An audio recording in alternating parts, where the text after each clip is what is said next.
Welcome everyone to Rimworld. Now this is going to be a pretty fun modded let's play because we're gonna be theming it around zombies and prosthetic combat. It is going to be awesome. We're going to be turning ourselves into cyborgs. We're going to be denying the flesh and we're going to be taking over the world one zombie kill at a time. Now we're going with Randy Random. And we're going to be going with losing is fun. So yeah, it's going to be great. Now this part of the zombies right here, I'm always debating on. Should I have the bullet immune ones or not? No. We'll trade bullet immune for tanky. And we'll see how that goes. If you all, by the way, want me to revert this change, because you can do it at any time, put it in the comments below. I'll put the bullet immune zombies back in, take the tanky ones out, or leave the tanky ones in. You guys let me know. The one zombie that I do not like is the tunneling one. Yeah, you can't, man. That one is rough. That one is rough. Now, this is a cool mod right here called Prepare Landed. And as you can see what I've been doing, I've been setting up some parameters, things that I want to look for, because I want to start in a Dwarf Fortress. I want it to be cold. I want it to get really flipping cold in the winter. And especially during cold snaps and stuff like that, it makes it even worse. Now, the cool thing about this mod is it will give you all the things that you want. Like I wanted granite and I wanted marble. So I can see all of the Dwarf Forest that was granite and marble. That's mountainous, that has a river or creek or something like that in it. And bam, we have found home with no problem. And that is not the next button. Okay, so with prepare carefully, I've set up kind of a preset of my family. You know, this is my wife, my two boys, and I thought it would be cool to just throw them in the mix and go with it. In future episodes, though, or rather future seasons, I thought it would be really cool if I could get you guys, the viewers, and have you all set up as part of whatever, you know, starting colony we have. I think that would be really cool. This part of the game right here is always super fun, and that's setting up, you know, the task and the priorities and all that. Now, one cool thing about that, if you remove as many possible tasks as you can, specifically firefighting and basic, that will actually increase your game performance, because those get checked quite regularly whenever the game ticks. I think each tick, firefighting and basic, are checked, along with hauling and cleaning. Those two are also the big hitters. But you know, some of those, sometimes, you know, you can't get away with it. Like for example, for me, in the very beginning, I leave basic set to 1 because there's oftentimes many things that I want clicked or turned on or turned off, or I'm doing this or I'm doing that, but I still go through and I try to prune out everything that I need to take out, you know, all the things that I'm definitely not going to be doing right now. And then I will adjust fire as time goes on and change it over to what I'm going to be needed. But a couple things going on to that, I also, after hunting, well, actually it starts at cooking forward, I won't be doing things on 1 unless something is absolutely needed. For example, like the managing system or the managing mod, which is a really cool automated task mod, but it really has a huge performance hit. So be mindful once you start playing with that mod. Yeah, I think we are good to go now that we've set everything up and got things situated. We just need to grab a few little setups here, or rather do a few little things. And that's get our weapons and stuff situated out to the people we need them at. By the way, I have the allow all tool, which that's what let me just hit 1 button and knock all that out. This area right here is going to be perfect. This is going to be a very defensible spot because we're going to be doing things a little differently. Having a traditional kill box with zombies is not something that you can do. So we're going to have to figure out different ways to manage the defenses of our base. But, you know, side note, zombies are a great defense. Go figure out. They absolutely help out a lot early. early. Later on, you know, you get guys come in and they just wipe all the zombies on the map out, and it's game over after that. One of the things that really needs to be done ASAP, and we need to get this set up. We need to get this going as soon as humanly possible, and that is going to be a nutrient paste dispenser. It's not something we're always going to have, though. We're not going to be relying on nutrient paste for the whole thing. I like being able to do my lavish meals, so we're going to be setting that up, and need a small little. We're gonna have a small. If I could find beds, where's? I get confused all the time. Where the heck? Okay, I got it. So for the first little bit, we're gonna be sleeping on the ground, which is fine. We can go. We can live through this. The starting 4 characters. Well, I normally start with 3, but like I said, I'm doing my fam. But with the starting characters that we have now, they're pretty hardy. You know, they're gonna live through. Well, hopefully. They're going to manage sleeping on the floor, etc. for a little while. But we're only doing that because our primary goal is to get inside of a mountain. I can deal with infestations. What I can't deal with is people dropping in on my base via drop pods. No, sir. Not a fan. Not a fan at all. So, to combat that, we will go into a mountain. Now, however, the downside to that is inside of a mountain, we're going to have infestations. Now, we can manage infestations to a certain degree. Speaking of, we have better infestations installed, and that is a great mod. I love it. But what is that? Okay, that must be a mod. Infestations we can manage. It's not really. I don't know if I want to go that big. No, we'll change that up a little bit. But like I was saying, infestations, they're manageable, especially if you set up your base to be prepared for said infestations. You know what? Screw it. We're just gonna get everything that we can in here, because why not? I'm not gonna go all the way up top, but still, we need to get as much stuff growing as humanly possible. Because with our current difficulty settings and random, code snaps can happen back to back to back. And I would like to get in a crop as soon as possible. At least a bit of rice, maybe potatoes, but what I'm really after, because I don't know if you noticed, we started with only just a shirt, pants, and a duster. And I kind of didn't want to start with a duster, but I was like, why not? But without all that being said, it's going to get cold on this map. In some of my plays, because Dwarf Fortress is my favorite, it has been so cold all the flipping time that it has completely shut me down. And I might come back later and redo this a bit, because what I'm thinking, no, this will work out. So what I'm setting up right now is a kind of a kill box in a way, but it's not. It's really meant for zombies, and you know what? No, that's too far up. Because what'll happen is zombies will get over there, and it'll be suicide zombies. They'll blow a hole in that, and it'll be game over. Suicide zombies are no joke whatsoever. But what happens is this little area here is going to be like our airlocks in a way. It's going to let us in and out of the base as needed. Now, there's a thing or a system set up, because you'll shoot at the zombies automatically, even if you're not drafted, you'll still shoot at them. So what we don't want happening is we don't want unnecessary damage to our walls. Especially right now, because they're literally made out of wood, and we're only putting them up for the sole purpose of holding off the zombies.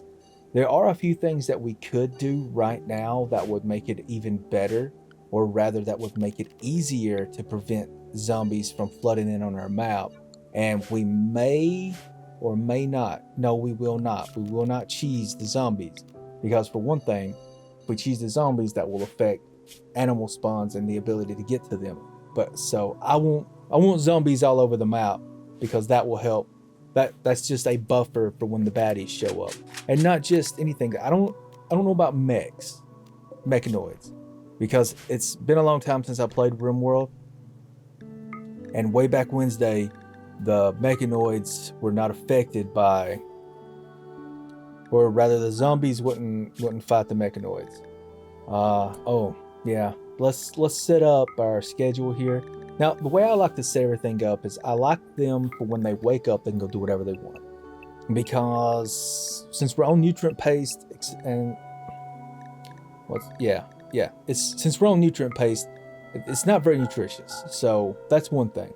And well, at least that's how I've always gone about it. I don't know if that's actually true or not, so don't listen to me. But I want them to be able to go do whatever. Work, recreational, eat, and generally it's always they go eat. And we also have Dub's Hygiene mod installed, which is a mod that I can't play Rimworld without Dub's Hygiene. It's absolutely awesome. But with that mod, they have to use the latrine. They have to wash their hands. Also, not only do we require food, but we require hydration. So we need water as well. And with all those things stacked against us, this is going to make for one fun playthrough. Speaking of fun playthroughs, how do you all set up your games whenever you're doing a Rimworld playthrough? Do you guys go with low tech, high tech? How do you guys set it up? Do you like Randy Random? Are you more of a Cassandra fan? Let me know in the comments below. Tell me what you guys enjoy playing when it comes to Rimworld. And let me know what you guys think about this season. Is it going to be disastrous? How many episodes do you all think we're going to get through? I'm really looking forward to what you all think about this crazy Curse of Flesh series that we're going to be doing with Rimworld. Hindsight, I'll move this later, but that butchering point is not in the right spot. Now, going back to what I was talking about earlier, which is Dub's Hygiene mod, I need to set us up some latrines, and I'll do that here in a little bit because I'm not 100% sure where I want to do that at just yet. I want to get through and try to grab up as much farmland and stuff like that, but I don't want to start filling too much in, and I'm going to have to do some internal, like, whatchamacallit, I'm going to have to set up some internal defensive positions and kind of just run down this corridor that we have. Or maybe I can do some external. Well, I don't want to push out any further than what we already have, so there is that. One thing that I normally do, and I forgot to do it at the very beginning, is I turn off the self-expansion. Because one thing that I like to... I don't want my colonists doing more than what they should as far as the home zone goes, and I only use the home zone because I think there's a mod that automatically lets you automatically repair and do maintenance. I think it's or is it Fluffy Breakdowns that does that? Anyway, I basically use the home zone as a place for my pawns to go off and do maintenance and repairs and things like that. Speaking of maintenance and repairs, I think it is Fluffy's Breakdown. So our production or whatever it's called, all of our little gadgets and Gazmos gadgets, all of our little things that we make require maintenance. For example, the power, nutrient paste dispenser, windmills, anything like that we make later on down the line that will require maintenance before completely breaking down, which I'm a big fan of. I mean, I don't really know how else to say it. I like it. It's great. Ooh, free food right off the bat. Perfect. We'll just take that from these guys and all will be well. Now, another mod that we have, because it's really hard to play a very difficult playthrough like what we're doing right now without, and that is called Snap Out. Basically, we just go up and slap everybody a few times and get them to stop. Also, I know I'm talking a lot about mods here, and I'm sorry, but we don't really have a lot going on in the background, so I just want to talk about a few things. If that makes sense. Makes no sense. That makes sense. What am I talking about? Anyway, we have a mod called, it's a construction mod, better construction. But I can't think of the name off the top of my head. I should make notes. Anyway, it will allow your pawns to be able to build smartly. For example, if you're building something and putting down walls and the corner block would not be reachable, then they will go in and they will build that corner block first and then build out. At least that's what the mod says it does. I have yet to do that. One thing before we start is I want to set up our little emergency button, which is, let me just test it. Oh yeah. That way we can, if we're out and about and something happens, I can just force everybody back to the home base and get things rolling after that. By the way, the smart speed mod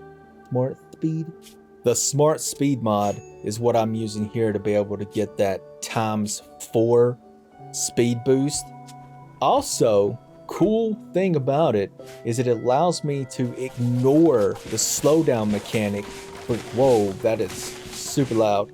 It allows me to ignore the slowdown mechanic of events. I will try to remember to lower the volume there and edit. Oh yeah, that little foxy bro is bleeding out. Let's add him to the menu. Oh, you're already dead. Nice. Was it that bear? Oh yeah, that bear came down earlier. Thank you, bear. You have fed us today. Much appreciated. Everything is going along really well. We're getting set up. I'm very happy with the progress that we've made so far. It is looking really, really good, and it scares me because real soon, in 17 game hours, zombies are coming. And we're not really going to be getting into the fences all that much. Once the basics here are done, and I really need you. Yes. Did I click? Did I not click? I clicked. No, I did not. Once our necessities are kind of set up, the very minimal things like food, for example, this nutrient paste dispenser. Once everything is, oh, you know what? I should add the mod that also shows the Celsius degrees, because I think there's a lot of people that watch my content that are not from the States. I should totally be a good bro and add in the little thing that also shows Celsius. I'll do that. I'll be ready for next episode. Now, completely. Oh yeah. We're not going to be researching a whole lot right now. Okay, we need to focus more on getting a few things set up. For example, like I need someone to do a lot of stone cutting. Well, my researcher is Cinebuns up there, so I'm going to have Sin focus on a lot of stone cutting, and we're going to be using marble for the first part of it here, because there is some granite around here, but there's actually a massive metric ton of marble, so we're going to use that. The granite we're going to hold off on. We're going to save it. We do have the quarry mod, which I'll probably have to, depending on how things go, on how crazy stuff gets, I might actually have to break down and use the quarry mod, which is fine because the way it's set up, it only has a very limited amount of usage. And then after that, it's done. You have to move it to another spot. How far away from said spot, I don't know. I don't really know how far it is that we'd have to move it if we even had to move it. And we need to set up, I want to set up a thing that will let me pop between, is it here? I think it is. I want to be able to go from one meal type to another quickly, and I'll do more setups of that probably next episode. But like I said, I won't, and yeah, this is gonna work. So this is gonna be great. So I can switch whenever I want. Beautiful. That is exactly what I need. Now, quick look around. Hello, Foxy. Might be able to do something with you later, but as of right now, no, you're not worth the footage. But I think this is going to be a good place to call it, y'all. And as always, when in doubt, crowbar out.